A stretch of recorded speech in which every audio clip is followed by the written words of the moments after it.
Mark, heading into the Betfred World Championship, it's been a season with some incredible highs for you, obviously winning in your home event in Northern Ireland, and some pretty bad lows, just missing out on the bonus in Gibraltar. How do you reflect on the season?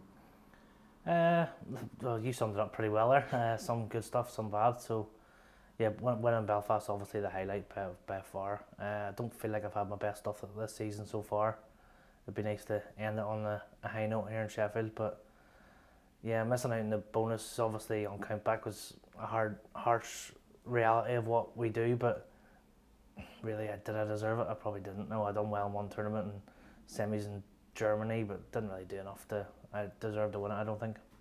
How do you look in terms of the World Championship as an event? You tend to always raise your game in the big events, but perhaps the World Championship may be an exception to the rule, just that one semi-final in 2009. Why do you think that maybe hasn't quite transpired? Yeah, I get asked this every year, and I don't know the answer. If I knew it, I would be changing something and trying to do things differently, but I don't really know. I've come up against people that have played very well at times.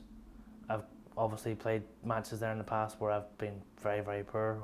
And sometimes, yeah, it's just not meant to be. I was on the wrong end of a couple of close matches a few years in a row where I felt my game was in good shape. But yeah, in general, I don't really know what I'm doing wrong, but I have to just try and stay as patient as possible. I think maybe I've wanted it too much in the past instead of trying to just let it happen. No, there are other tournaments throughout the season, with no disrespect to them, you go and play and try and win, whereas the world is different. You've got all the build up and you put more pressure on yourself, in your own head more than anything else. So maybe that's something I have to try and learn from.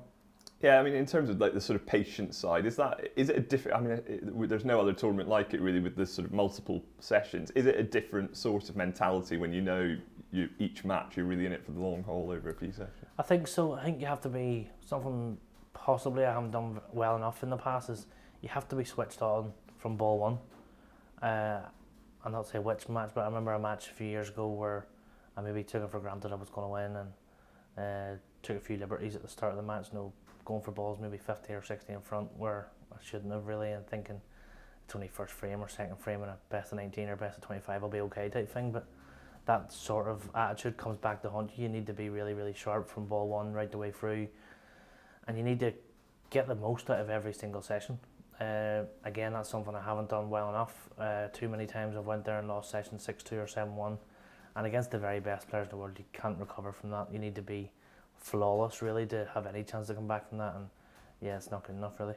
What's it like at the Crucible? It's a very unique venue in terms of the fans being on top of you, and it's all quite cramped, certainly in those early stages with the two tables in. What is it like in that environment as a player? Yeah, it's very different to any of the other tournaments because most of them you have lots of space. You feel like, yeah, you don't feel the pressure of the crowd so much as you do at Sheffield because everyone's so close to you. Even the ones in the back row were right on top of you. It's that sort of compact venue, but yeah, it just adds different pressures than the other tournaments bring. The only downside of Sheffield is they can't really expand with what they have.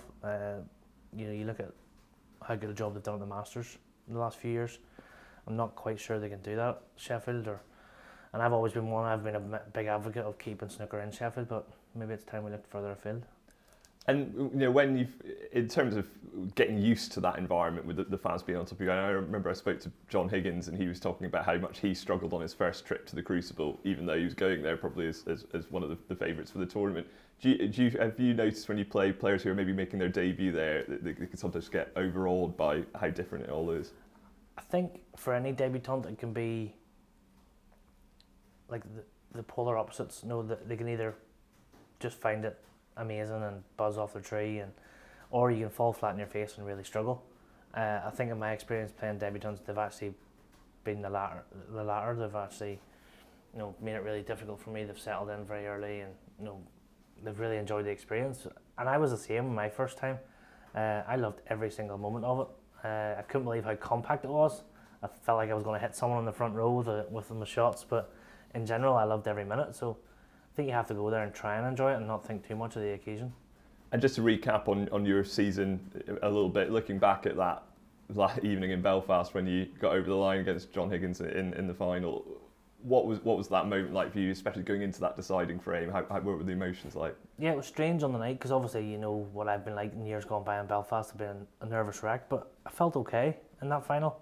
I felt better and better as the week went on, and the best I felt in the entire match was in the decider, which is a great thing to have. You know, people would normally go the other way around, but I felt like when I got my chance at the end, that I was going to clear up, and it's a nice feeling to be able to know that you can do that when it means so much, because obviously World Championship aside, there's no doubt that obviously winning at home meant everything to me. What was the atmosphere like for you? Were you able to sort of block it out, or do you just have to fully embrace it and take it all in? I was trying to block it out, but you can't help but get involved in it at times. No, I was just able to appreciate how much they were on my side, but they were very fair at the same time.